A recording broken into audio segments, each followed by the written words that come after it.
ఈ సెషన్లో మనం జావాస్క్రిప్ట్ ప్రోగ్రామ్ని ఎలా రాస్తామో చూస్తాం. మరి జావాస్క్రిప్ట్ మీరు రాయాలి అంటే ఖచ్చితంగా HTML మీకు అవగాహన ఉండాలి. సో HTML ద్వారా స్టాటిక్ వెబ్ పేజెస్ ఎలా చేయాలి అనేది మీరు ముందర నేర్చుకొని తర్వాత ఆ HTML ఫైల్కి మీరు స్క్రిప్టింగ్ని ఎలా యాడ్ చేయాలి అనే దానికి జావాస్క్రిప్ట్ని నేర్చుకోవడం జరుగుతుంది. సో దాని ద్వారా డైనమిక్ వెబ్ పేజెస్ అనేటివి రావడం జరుగుతుంది. మరి ఈ యొక్క జావాస్క్రిప్ట్ ప్రోగ్రామ్స్ మీరు డైరెక్ట్గా HTML ఫైల్లో రాసేయచ్చు, లేదంటే జావాస్క్రిప్ట్ని సపరేట్గా ఒక ఫైల్లో రాసి దానికి JS అనే ఎక్స్టెన్షన్ పెట్టి సేవ్ చేసుకొని దాన్ని HTML ఫైల్లో కాల్ చేయొచ్చు.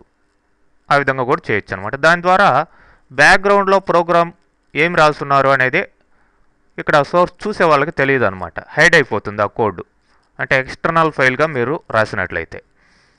అదే డైరెక్ట్గా రాస్తే ఆ కోడ్ మొత్తం HTML ఫైల్లో కనిపిస్తూ ఉంటుంది. మీకు మీ అవసరాన్ని బట్టి ఎలా అయినా సరే చేసుకోవచ్చు.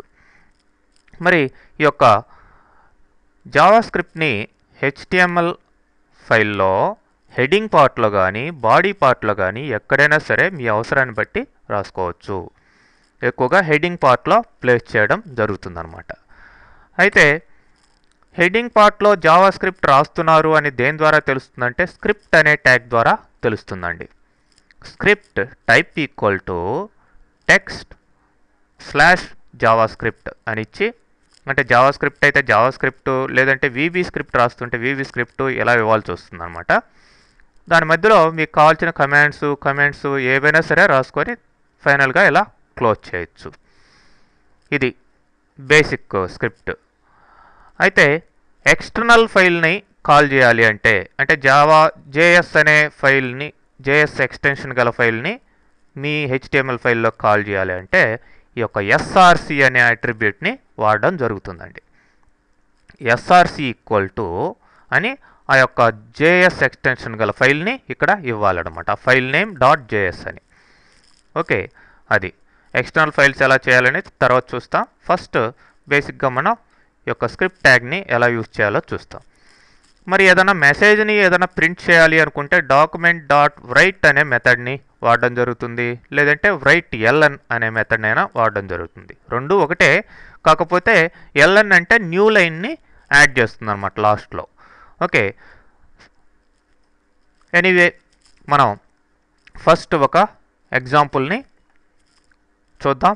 మరి మీరు ప్రోగ్రామ్ రాసేదానికి ఎడిటర్గా బేసిక్గా నోట్ ప్యాడ్ని తీసుకోండి. నోట్ ప్యాడ్ అయితే అందరికీ ఉంటుంది, లేదంటే వేరే ఎడిటర్స్ ఏమైనా ఉంటే వాటిలో కూడా చేసుకోవచ్చు.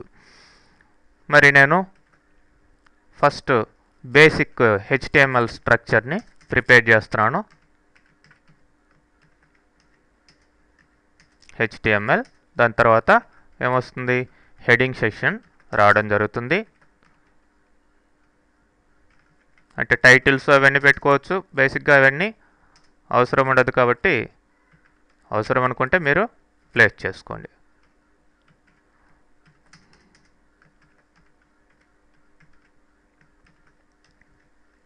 సో ఇప్పుడు హెడింగ్ ఏరియాలో నేను స్క్రిప్ట్ ట్యాగ్ ద్వారా స్క్రిప్ట్ టైప్ ఈక్వల్ టు ఏమి ఇవ్వాలి, టెక్స్ట్ స్లాష్ జావాస్క్రిప్ట్. సో ఇప్పుడు స్క్రిప్ట్ని క్లోజ్ చేస్తున్నాను. ఇక్కడ మీకు కావాల్సిన కోడింగ్ అంతా రాయొచ్చు. లైక్ document.write ఒక చిన్న మెసేజ్ని ఇస్తున్నానండి.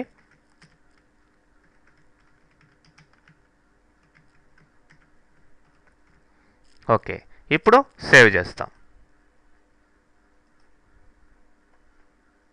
నేను ఎగ్జాంపుల్స్ అనే లొకేషన్స్లో సేవ్ చేస్తున్నాను. ఈ ఎగ్జాంపుల్స్ అన్నీ మీకు DVDలో వస్తాయి. ఆ ఎగ్జాంపుల్స్ మాత్రమే మీరు కాపీ చేసుకోగలరు.